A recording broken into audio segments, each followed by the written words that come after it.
ويوم يعض الظالم على يديه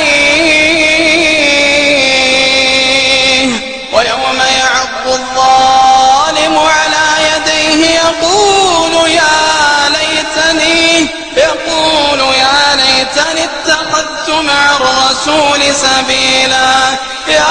ويلتى ليتني لم أتخذ فلانا خليلا يا ويلتى ليتني لم أتخذ فلانا خليلا لقد أضلني عن الذكر بعد إذ جاءني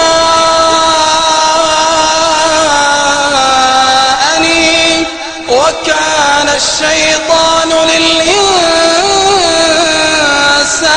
خذولا وقال الرسول يا رب إن قوم اتخذوا هذا القرآن مهجورا